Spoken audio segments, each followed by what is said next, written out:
Bonjour à vous et bienvenue dans ce tutoriel comment faire l'effet 3D facilement.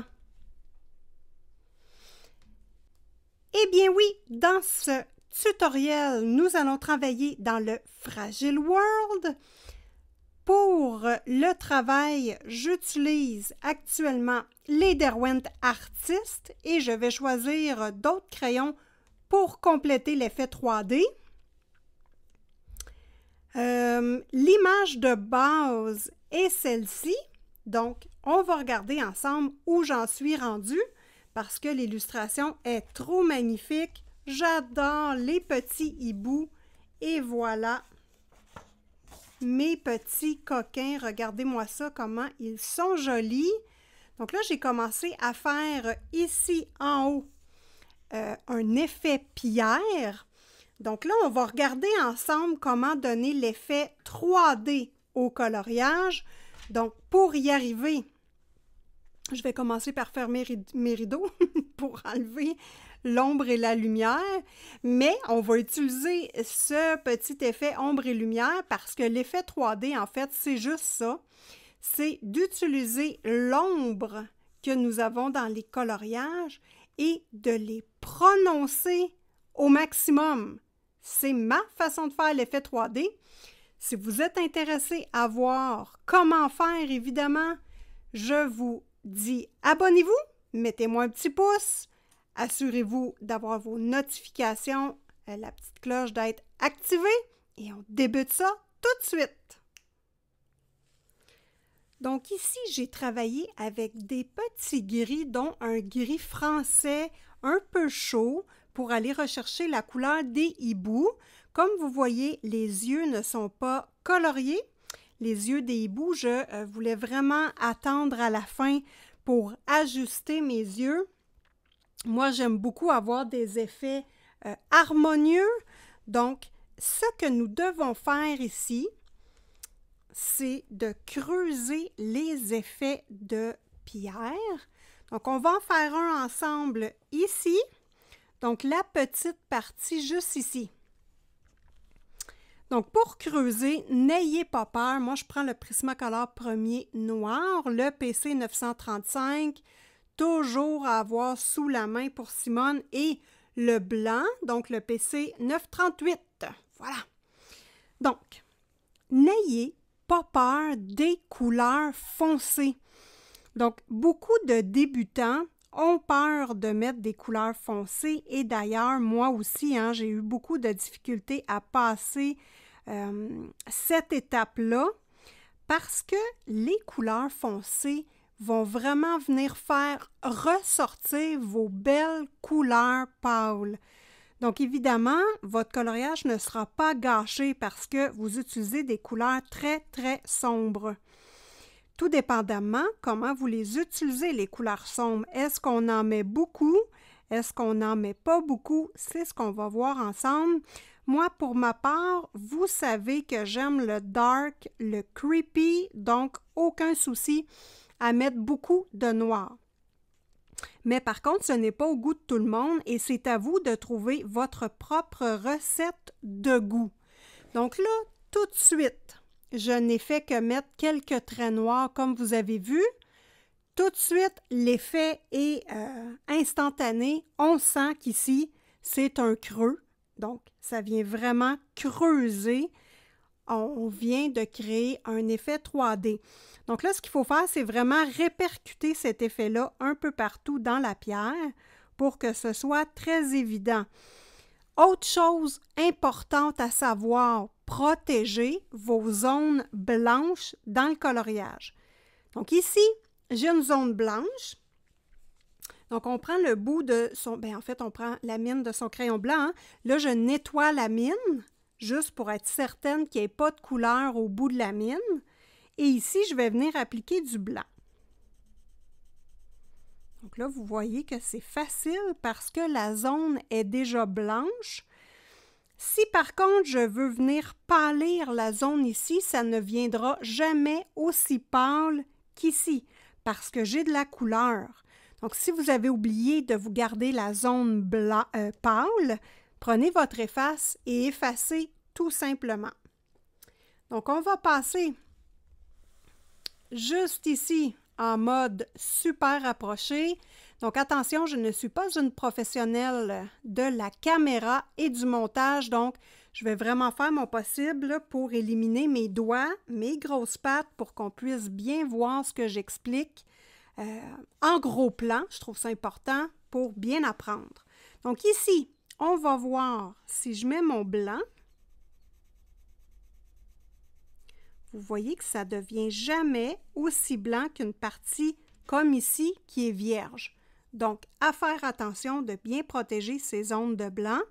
Ici, j'en ai gardé quelques-unes zones et celle-là aussi, je l'ai gardée.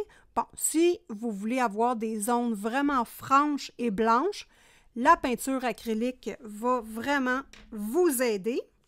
Donc là, je vais sortir mes crayons de couleur que j'ai utilisés pour faire la pierre.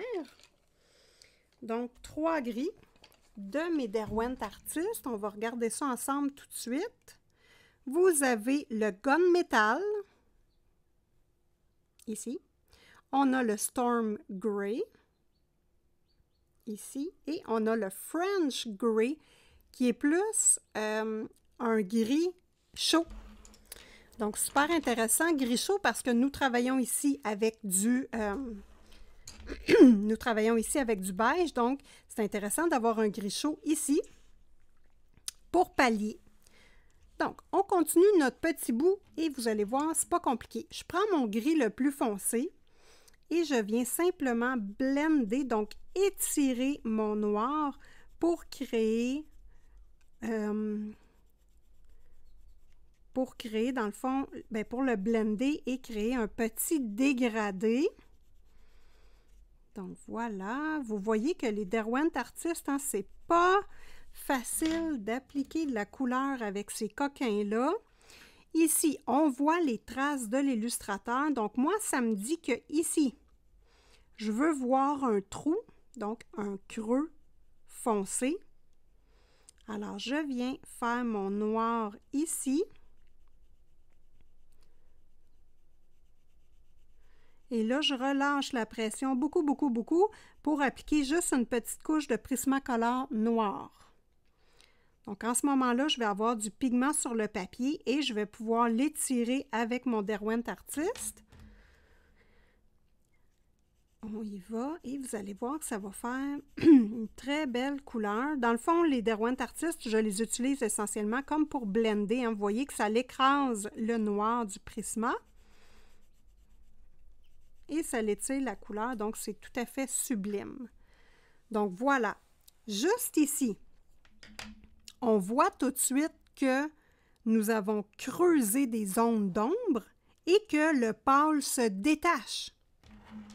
Alors là, nous avons ici, à comparer à là, un effet 3D qui ressort.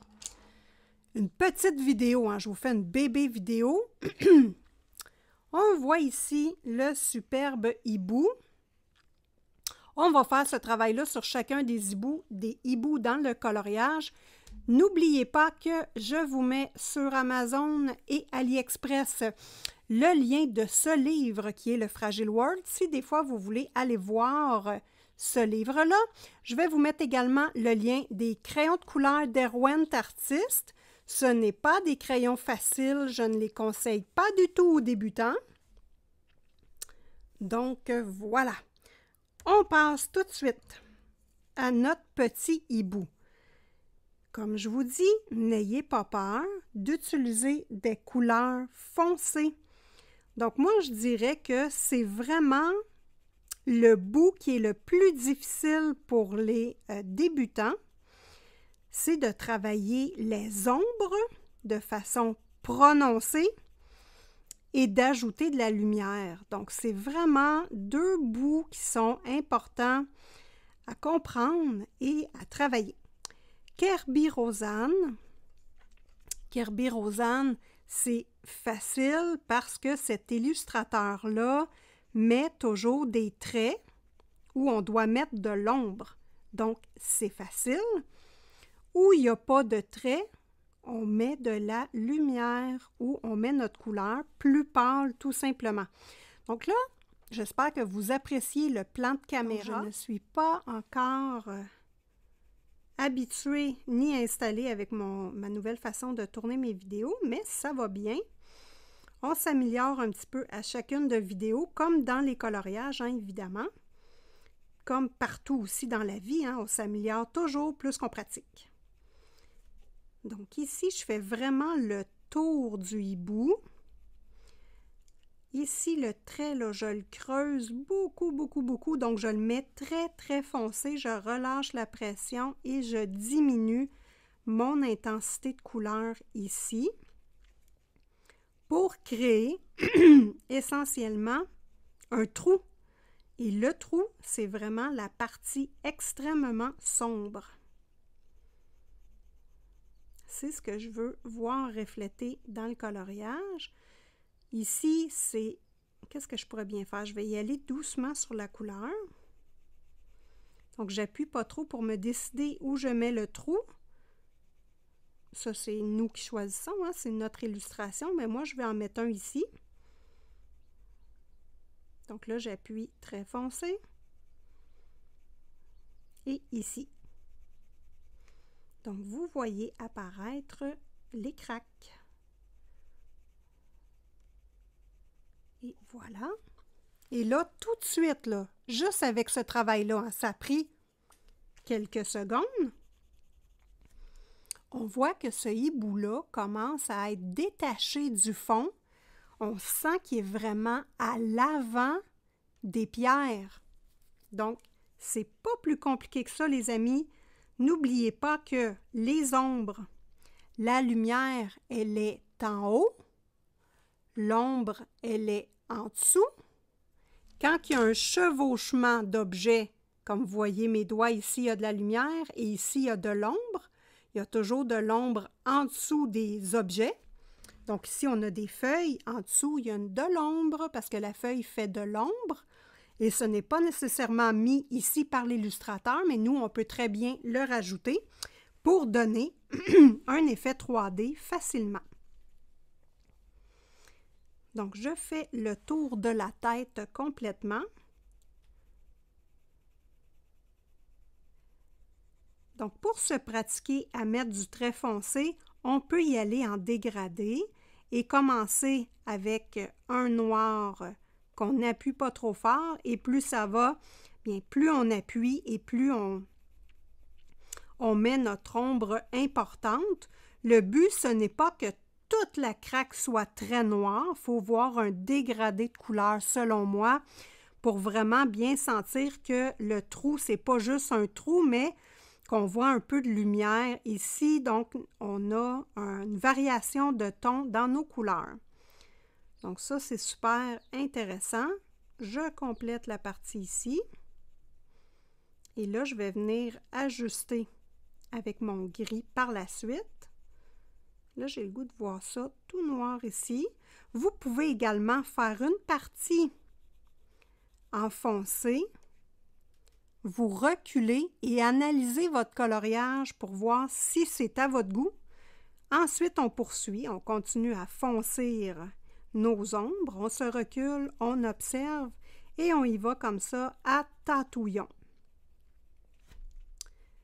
Donc voilà, ici, là, mes ombres sont toutes placées. Donc déjà, on voit que c'est beaucoup mieux qu'au départ parce que le hibou ressort et on sent vraiment ici que c'est comme plus une caverne, on sent plus une dimension. Bon, autre chose intéressante. Là, je vais, tout en parlant, je vais blender avec mon gris. Vous pouvez également utiliser le blanc Prismacolor pour changer la tonalité de la couleur. Donc, diminuer l'intensité de la couleur. Je vous donne comme exemple mon gris ici. Si je veux l'avoir plus pâle, bien, je le mélange avec mon blanc Prisma. Et vous voyez tout de suite que, oh, on vient d'avoir un gris plus pâle. Donc, le blanc Prisma peut être utilisé sur toutes les couleurs pour avoir un petit changement de couleur, tout simplement. Pourquoi le blanc Prisma fait ça?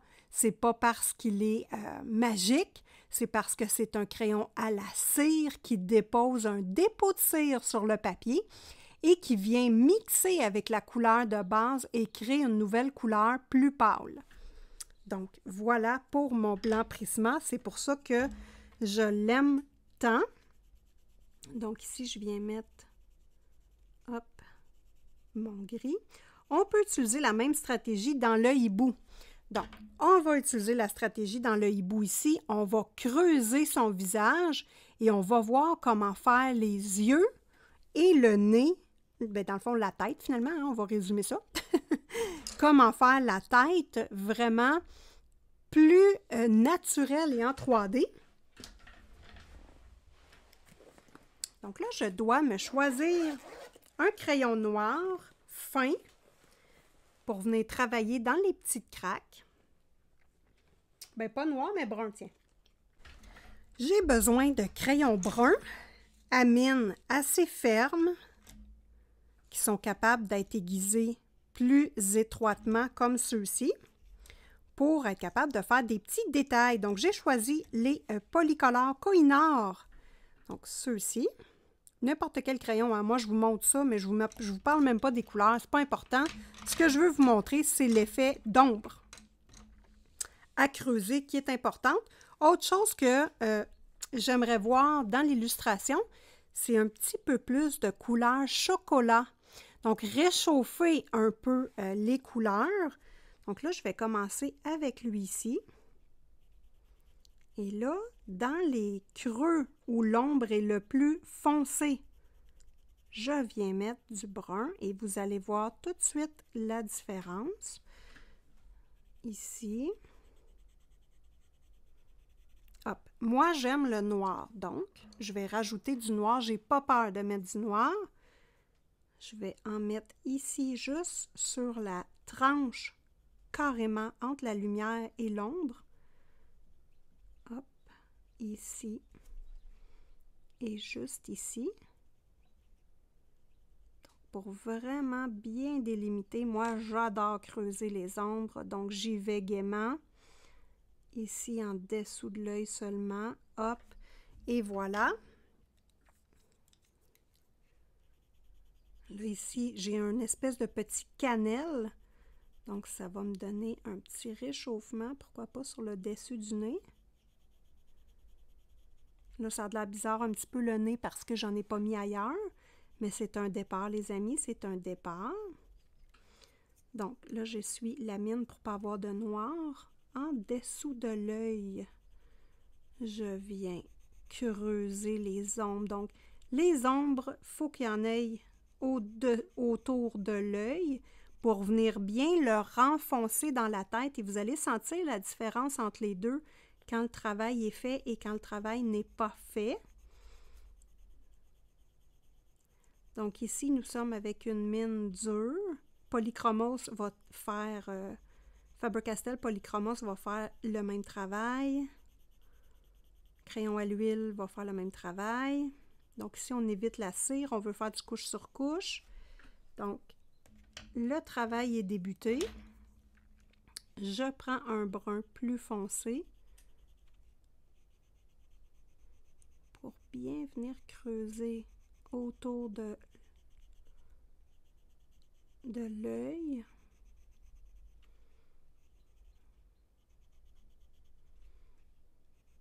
Et là, je vais passer sur la ligne avec mon crayon et je vais le descendre un peu pour donner une ombre ici à l'œil. Je fais toujours ça. Donc moi, je mets toujours une partie d'ombre juste ici, là. Je trouve que ça fait naturel et j'aime bien cette façon de faire là. Ensuite, là, je trouve ça bien. Ça commence à être bien creusé. Évidemment, moi, je vais prendre le noir. J'y vais doucement. Je refais ma ligne ici sur le dessus. Ma ligne de contour. Et là, hop, je vais venir faire un petit zigzag ici de noir. Pour venir bien creuser l'œil.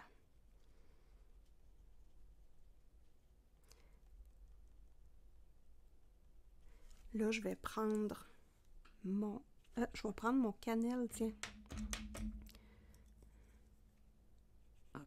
Et là, je vais venir blender, donc étirer mon noir. Vous voyez que je fais ça souvent. Donc, c'est une technique que j'utilise beaucoup. Et voilà, j'étire, j'étire, j'étire. Et regardez-moi l'œil, comment il s'en vient beau. Évidemment, je n'ai pas fait la couleur de l'œil, je le garde pour la fin, mais je voulais vous montrer un petit peu comment je travaille. Je peux prendre mon blanc Prismacolor premier, la mine lavée. Donc là, je vais laver la mine. Bon, je lave la mine, là, je la frotte sur ma main, hein, pas compliqué. Et là, je vais venir juste blender ici la tranche de cannelle vers le beige pour faire un dégradé léger et discret. Donc voilà. Nous avons un œil superbe. Je vous le mets de près. Regardez-moi la différence. Bon, c'est sûr que là, je suis trop proche. Voilà. Donc, c'est sûr que l'œil a de l'air plus petit, mais il a de l'air vraiment naturel. Vous pouvez descendre un peu moins la couleur ici sur l'ombre, mais moi, j'adore ça. Je trouve que c'est une belle façon de faire du 3D. L'œil est vraiment plus naturel, ce côté ici. Et tout le tour, nous avons un effet roche qui s'en vient bien. Bon, vous savez que Simone utilise toujours les mêmes couleurs, dans le sens que je répercute. Donc ici, j'ai mes couleurs essentiellement de la roche et des oiseaux. Donc là, je vais utiliser les couleurs des oiseaux, donc mes petits bruns, et je vais venir les mettre également dans ma roche. Donc, à certains endroits, dans les creux, je vais mettre un petit peu de brun, pas trop, mais juste pour qu'il y ait un rappel entre les deux et qu'on voit que les hiboux s'harmonisent bien avec le décor.